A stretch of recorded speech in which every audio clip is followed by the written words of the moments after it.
Welcome back, everybody. Derrick Soo, your East Oakland advocate. As you know, I'm a survivor of colorectal cancer. And in the news this morning, a possible link to the rise in colon cancer in young folks. And it's possible that it could be the possible link is energy drinks. And it's the young folks that drink a lot of the energy drinks these days. And some of the main ingredients in your energy drink is caffeine. So a typical energy drink will have normally about 2 cans of soda worth of caffeine in it, and a strong cup, or compared to a really strong cup of coffee in terms of the caffeine. But here's what's interesting. There's been a big rise in colorectal cancer in you young folks from 30 especially to 35, a big raise, jump in that. And so that's very concerning. But then starting in 2010, that's when energy drinks really became popular, and they're seeing a trend and a possible link of energy drinks to colorectal cancer. So I just want to give you a heads up, you young folks. Um, and here are some of the ingredients that are used besides caffeine and sugar. And we know that sugar has some real different effects on everybody. But caffeine, we know what caffeine does. Guarana is another plant-based stimulant, and that is in there. And yerba mate, acai, taurine, ginseng, ginkgo biloba are also ingredients used in that. But here's the thing that I found really interesting from the Food and Drug Administration. I wasn't aware of this, but you can actually poison yourself with caffeine. Yeah. So here's what FDA recommends: no more than 400 milligrams of caffeine. Or no, 400 milligrams of caffeine is safe. That is safe if you go up to that level on a daily basis. 400 milligrams. So we'll have to get the numbers in terms of a cup of coffee, how many milligrams of caffeine that is. But look on the back of your energy drinks. It'll list a number for how many milligrams of caffeine will be present in that drink, or supposed to be in that drink. But here's something that I didn't know. You can actually poison yourself if you exceed or go to or exceed 1,200 milligrams per day. 1,200 milligrams, caffeine becomes toxic.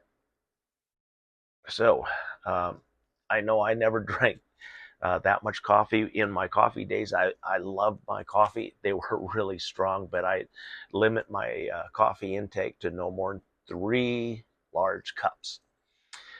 And even then, in the afternoon, I felt really bad because I come off of that high, so to speak, of the caffeine, especially because I was drinking really strong Peet's type coffee, and also Peerless coffee, so they're very strong coffees. And then my doctor said, you being overstimulated your system, plus you're causing some issues with your own digestive tract by having caffeine. And so, what was that? In top of 2023, I removed and eliminated all caffeine from my diet, meaning I was very conscious of what was in any kind of soda.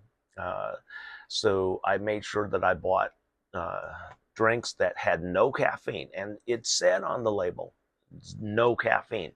So mug root beer was one of those with no caffeine, and then juice drinks. and then I switched mostly to herbal teas now, and then I put in a flavoring syrup once in a while on hot days, like on hot summer days. Uh, a nice raspberry herbal tea. I like the mint teas, so I put a couple of shots of raspberry in my mint tea, and it becomes something that's very enjoyable, very pleasurable, and very simple.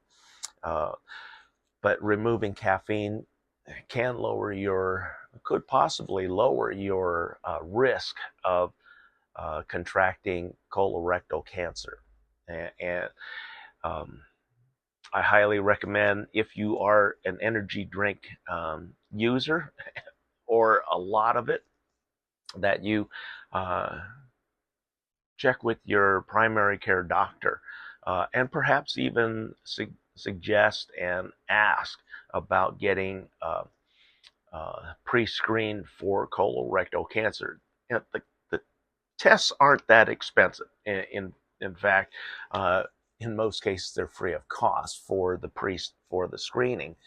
And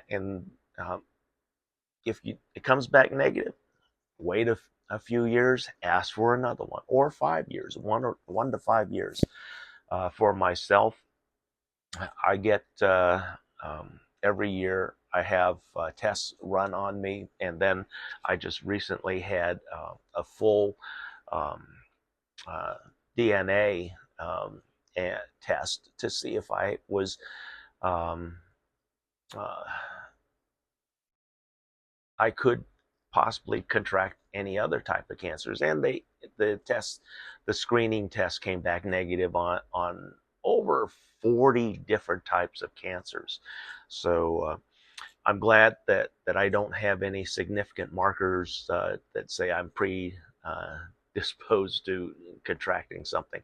So anyway, just wanted to give you younger folks a heads up. For us, like myself, I'm 64.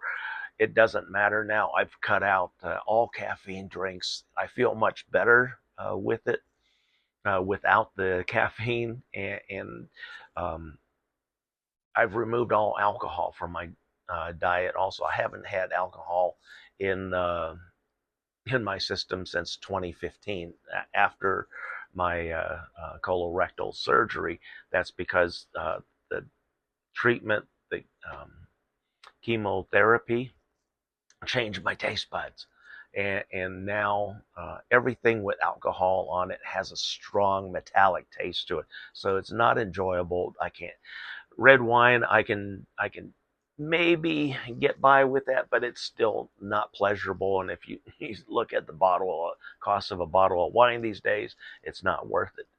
uh, and back in my days, I drank a lot of wine. I spent tens of thousands of dollars on bottles of wine, buying them directly from the wineries, especially those that uh, were not available off the shelf. And then I had friends in uh, the Alexander Valley, Dry Creek area, and so sometimes I can get a really good price on cases of wines through connections that way. But anyway, be careful with the energy drinks. It's a possible link that doctors are finding now, and scientific studies are um, researching. Thanks for joining me today. We'll be right back.